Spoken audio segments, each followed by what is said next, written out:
अस्सलामुअलैकुम। Straight talk में खुश आमदीद। आपके साथ मैं हूँ आयशा बख्श। इंतखाबात से ऐन 2 दिन पहले 6 फरवरी की सुबह पाकिस्तान के बड़े अखबारात की सुर्खी थी कि नवाज शरीफ वजीर आजम। अवाम ने अपना फैसला सुना दिया। जाहिर है अखबारात में शाया होने वाली ये सुर्खी खबर नहीं बल्कि नून लीग की जानिब से दिया गया एक इश्तिहार था, मगर ये इश्तिहार नून लीग की ख्वाहिश का वाज़े अक्कास था कि 2 रोज बाद इंतखाबात में नवाज शरीफ ही मुल्क के वजीर आजम बनने जा रहे हैं। नून लीग पर ही क्या मौकूफ पाकिस्तान में ऐसे सियासी और सहाफती हलकों की कमी नहीं थी जो यही दावा कर रहे थे कि 8 फरवरी के रोज इंतखाबात की सेज नवाज शरीफ को चौथी बार वजीर आजम बनाने के लिए ही सजाई जा रही है।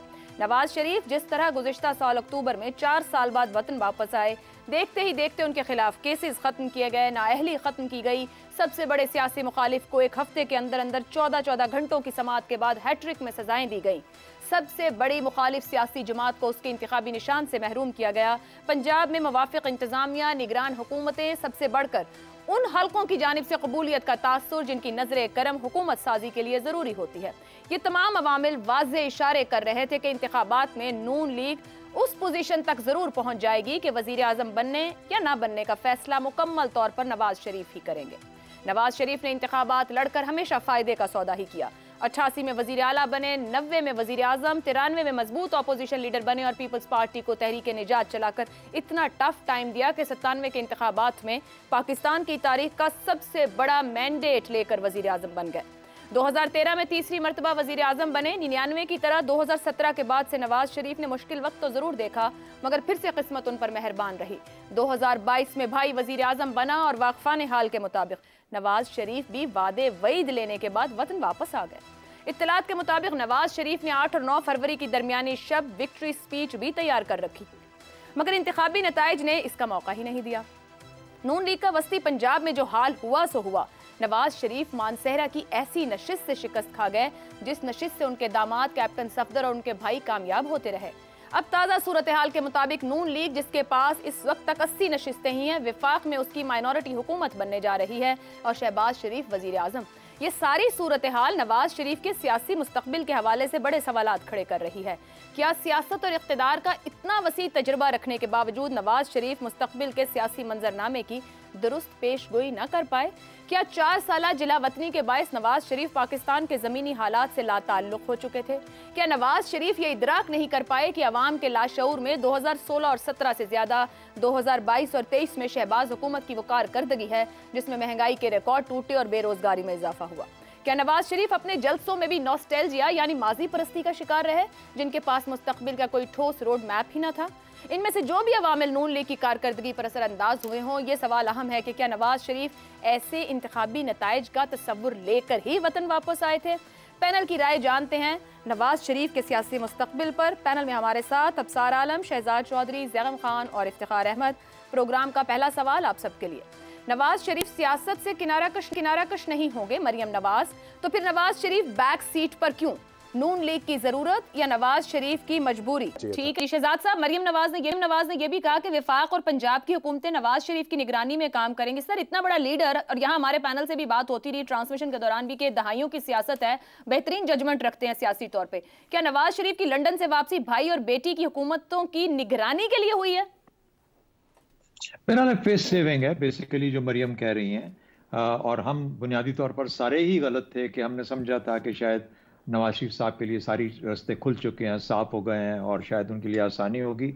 लेकिन उससे पहले 2 जुमले कहने दीजिए। वो आपने पूछा कि नवाज शरीफ साहब की मजबूरी को जानते हुए कि क्या मसाइल क्या है। मेरे हिसाब से कुछ उंजवी रामा औखियाँ सण, कुछ PTI वाले भी जालिम निकले, और उसके बाद फिर ये कि वो वादे वईद करके जो लेके आए थे वो बरादरान यूसुफ का रूप धार गए, और फिर फॉर्म 47 वालों ने भी कोई वफा नहीं की।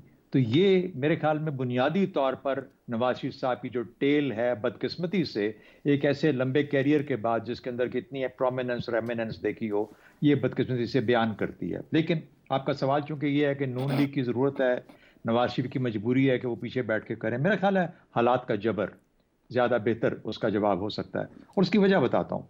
मेरे ख्याल में पार्टी ने उनसे वफा नहीं की। उनकी जो पार्टी है 16 महीने की जब हुकूमत की उन्होंने, और 16 महीने के बाद जो दुर्गत बनी उनकी पार्टी की, और उसके अंदर PMLN लीडरशिप में थी, उनके भाई जो थे वो वज़ीर आज़म थे और बाकी तमाम वज़रा जो नज़र आते थे वो सब के सब PMLN के ही नज़र आते थे, चाहे पीपल्स पार्टी भी उसके अंदर शामिल थी, लेकिन वो बैकग्राउंड में रहे, ये सामने आए। और जब वो दुर्गत बनी और वो मार खाई तो सिर्फ एक ही तरीका था उनके लिए कि इस पार्टी को फिर से उठाने का, कि हम नवाज शरीफ साहब को सामने फेस करके, जिसको अफसार कह रहे थे कि आप ऑर्डर कुछ करते हैं मिल कुछ जाता है, तो बदकिस्मती से ये भी हकीकत है कि वाकई ऐसा ही किया और उनको इस्तेमाल किया गया, उनको उलझाए रखा मुज़ाहमत और मफाहमत के अंदर, कि मफाहमत करनी है कि मज़ाहमत होनी चाहिए, उलझाए रखा। और कोई क्लियर नैरेटिव, ना कोई उनका आइडिया था, ना विजन थी उस वक्त, जिसके किस मकसद के लिए आए हैं, करना क्या है। मैंने कल भी सवाल उठाया था कि अगर आज भी गवर्नमेंट ले रहे हैं, जो कि ले रहे हैं, तो किस मकसद के लिए, क्या है।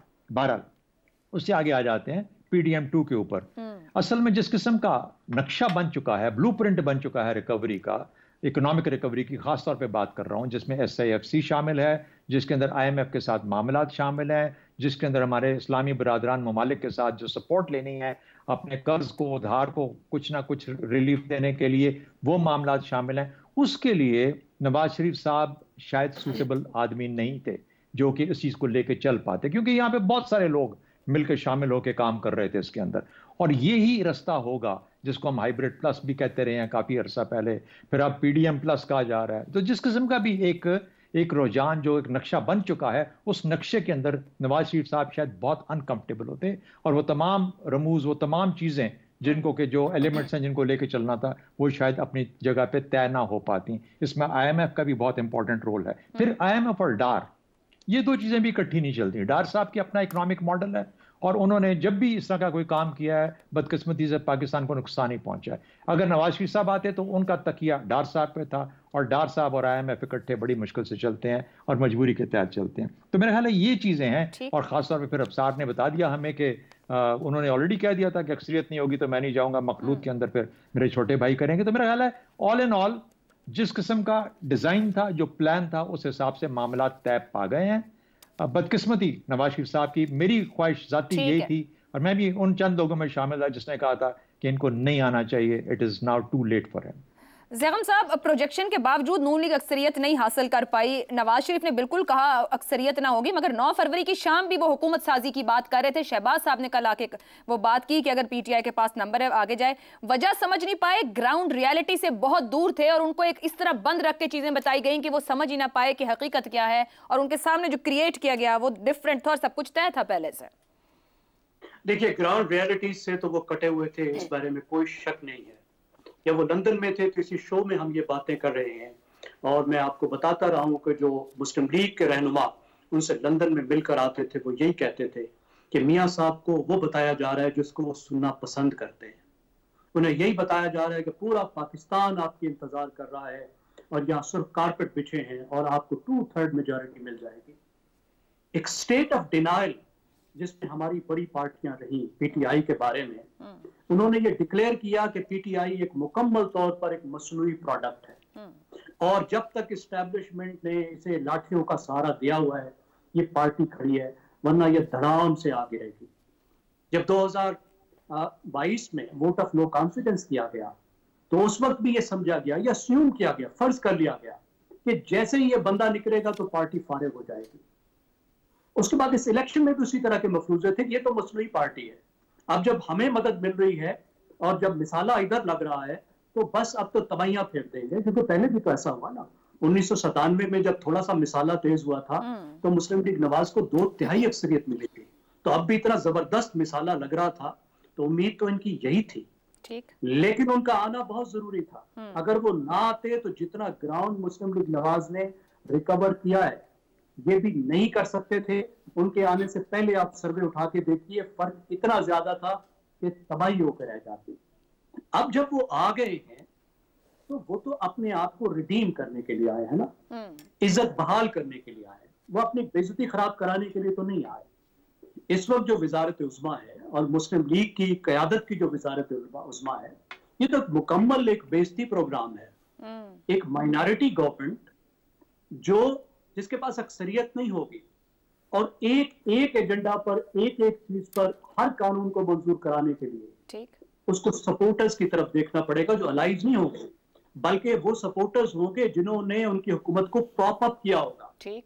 और लेजिस्लेशन के बगैर, लेजिस्लेटिव एजेंडा के बगैर आपको मालूम है कितना मुश्किल है हुकूमत चलाना पार्लियामेंट्री सिस्टम में। फिर ये एक हाइब्रिड सिस्टम है, वन पेज सिस्टम है, जिसका माशी प्लान अगले 5 साल का बना दिया गया है। वो पॉपुलर हो या अनपॉपुलर हो, कितनी ही उसकी सियासी कीमत हो, उस पर अमल करना पड़ेगा। ये एम्पायर का हुक्म मानना मजबूरी है। मुस्लिम लीग नवाज वन पेज पर आ चुकी है और हाइब्रिड सिस्टम को साइन ऑन कर चुकी है। ठीक हो गया इस वक्त जो नवाज शरीफ का जो इस वक्त बुनियादी एजेंडा है मेरी नजर में, वो उनका सक्सेशन प्लान है। अपनी हुकूमत नहीं है, बल्कि ताकत अपनी बेटी को सपोर्ट करना है, तख्त और ताज को आगे सपोर्ट करना है। अभी आप देख रहे हैं उनका जो प्लान है, बस आखिरी बात मैं कर रहा हूँ, देखिए जो इस वक्त उनका प्लान है उसका बुनियादी फोकस ये है कि वो आगे अपनी बेटी को अब कैसे लाएं, कैसे उसको चीफ मिनिस्टर बनाएं, ताकि अगले स्टेप में वो प्राइम मिनिस्टर बन सके, पार्टी की सरबराही संभाल सके।